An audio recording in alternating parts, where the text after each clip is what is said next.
This is Recruitment Agency Ignition with Andy Whitehead. Helping you build your recruitment employment business fast. Using digital and automation and one-to-many systems, tools, and inbound strategies.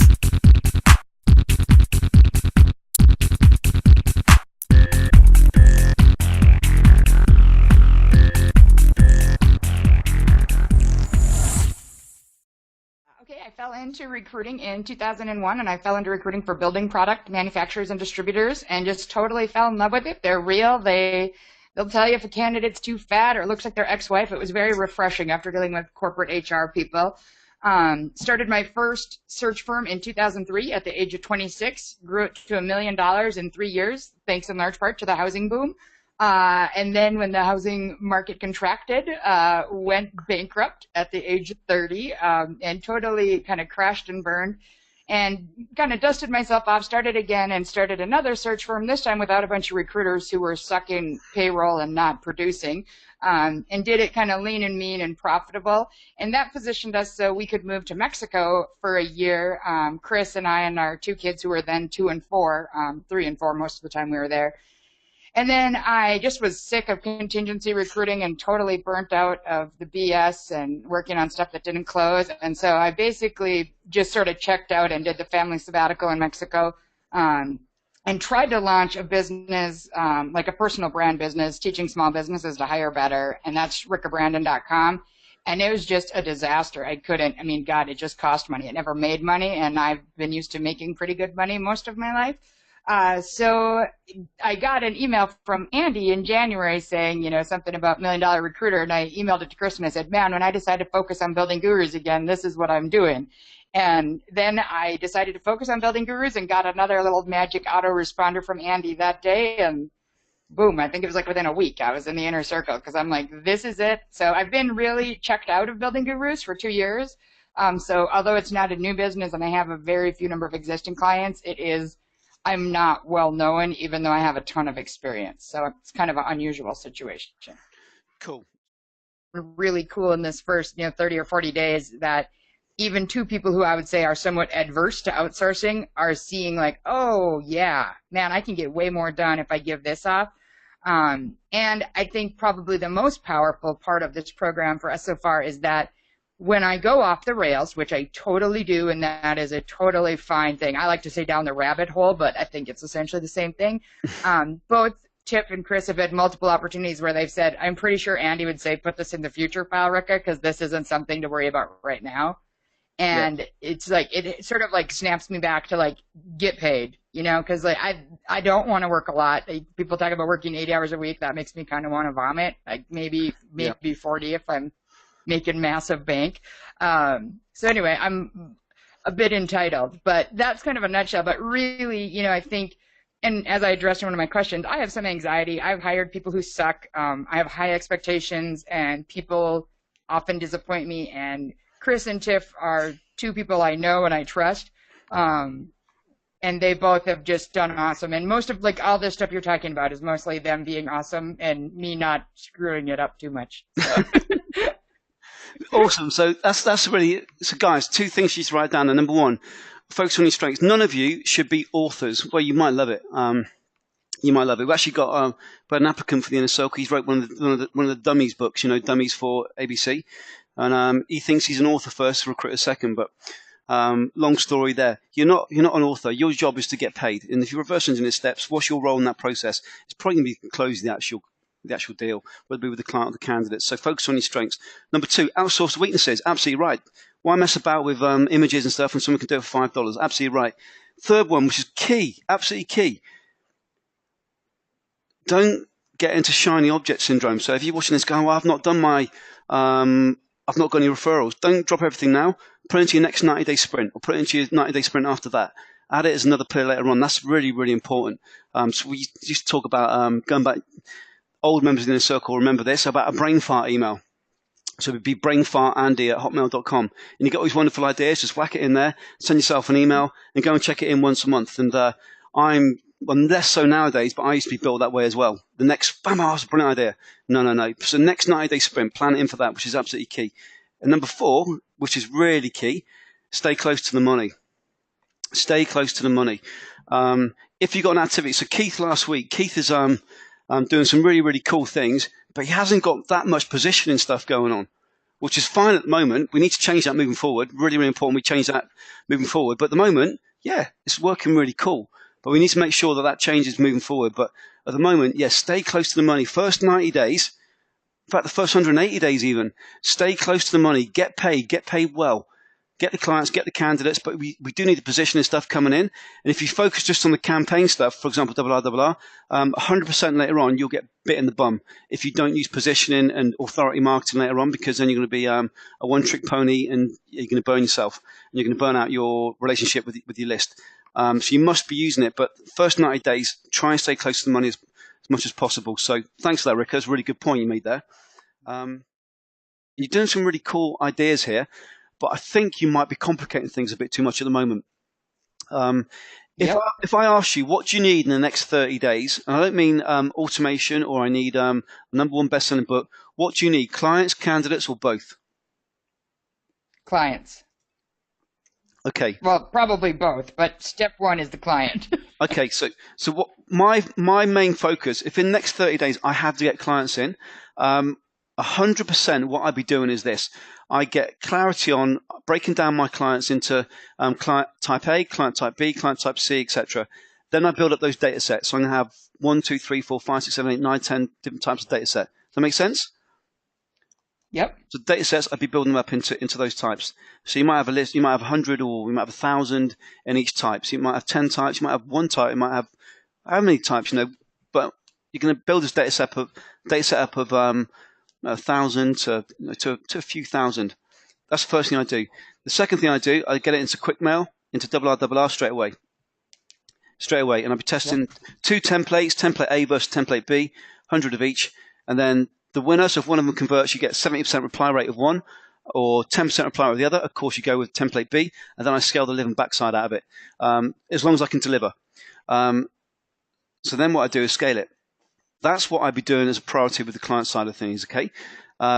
So if you think about your marketplace, if we've got 9,000 clients, conceivably you could put through easily 500 a week.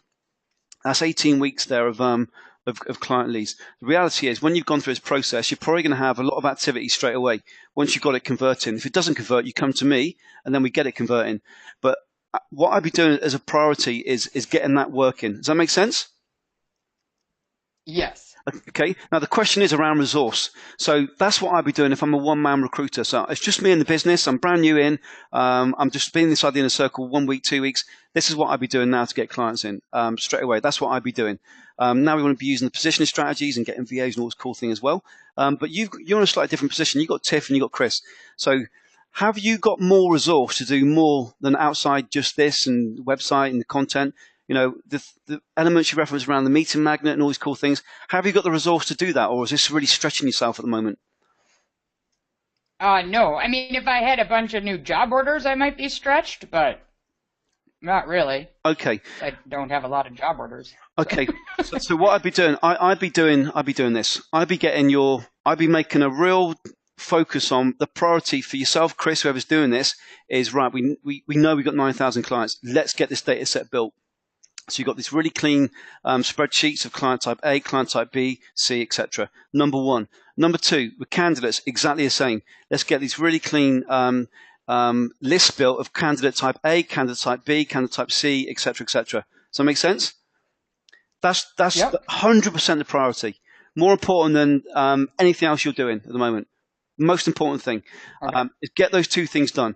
Now, if you get those 2 things done, and then you've got resource. So what you can do, you get those 2 things done, you put in RRR, you will get inbound leads. You will get clients come to you, you'll get candidates say, yes, I'm open to that, etc. You will get that. So once those things are done, you then get into delivery mode, so delivering candidates to the client. So that's where you got a different challenge then. But that's the main priority you must focus on, okay? So the other activities you got here around meeting magnet, this quiz of types, etc. What you're now doing is sort of you're sort of focusing on the tail as opposed to the actual whole animal. So these are cool things, but at the minute I'd be saying, no, let's get the bread and butter done. Let's get the bread and butter done first of all. And I want you to come back to me with results. Andy, we've ran double R. We've got these are our metrics, and from there I'll be able to say, right, awesome. Let's scale the backside out of this, or let's improve the conversion. We can improve this. You might have 10% or whatever we've got, and say, right, let's look at what we've got. Some things not working as well as it could do. Why is it working at 95% for one person and 10% for you? Let's look at what we've got. But that must be the first focus for you to get paid in the next 30 days, or at least get your the jobs in and get the candidates in. Okay. Okay. Does that make sense? Perfect. Yeah, that's easy breezy. Easy breezy. The second one is, so just to recap, the second one is absolutely get the content cannon up and running. Absolutely get the autoresponder set up, so you've got that nurturing happening in the background. That's really, really important, and that's really you move in way quicker than typically you would expect at this point. If you can get those up and running, you've got some really cool nurturing pieces in place as well. Okay. Yep. Now, when we get down into your book and the media articles and all these other bits and pieces, what we got here is something we can use again to get clients in, to get candidates in, for positioning, all these cool things. But it's again, it's like having you're messing about with a sorbet here when you've got a big 5-course dinner at the front end of it, and we've not got that dinner eaten yet. I want you to focus on the double R and get these things done. So the book, the articles, these things we can go through, and we will go through. If you come back to me in a week and you say, Andy, I've got resource now, we've got space, or maybe you might say it now, then we can go through this, and that's absolutely cool, and we can do that. But it's so important that we get the bread and butter done and get it done properly. If you get those things done, you're going to be in a different position altogether. So the book, the article, and these things, yeah, we can do things with these. But the minute, we're not staying close to the money now. We're going off into different areas. Now, the book could be used to actually get us money and get us leads in, but there's a lot quicker routes to do it at the moment. Yep. Does that make sense? Yeah, totally. And this is quite a bit easier just to focus on double R and content cannon. So yeah, that's good. So what's going to happen is this: if you can imagine you're on LinkedIn. So if you're on LinkedIn, you're distributing content, and they see you bang, bang, bang, bang, bang, then they get a double R from you. Your response rate again will go for the roof. But even if it's completely cold, like Keith said last week, he was working at figures that you put it across the internet, and I think you're talking SHIT. Someone's got 94% reply rate. That's absolute garbage. Andy White is full of SHIT. It sounds like almost BS, doesn't it? But these are the figures that you can get, and this is cold as well. When you combine it with positioning strategies, though, it's a different animal altogether. So let's get this working, the funnel of data, double R inbound. Let's get content cannon working. It's set up, the autoresponders working properly. Then let's look into these authority pieces you've got with the book, etc. So you could do some really, really cool things with that. But we're now off into say sorbet world, and I think we should park that. Even it might just be for the next 7 days. If you come back to me with results, Andy, cool. Okay, we'll scale this.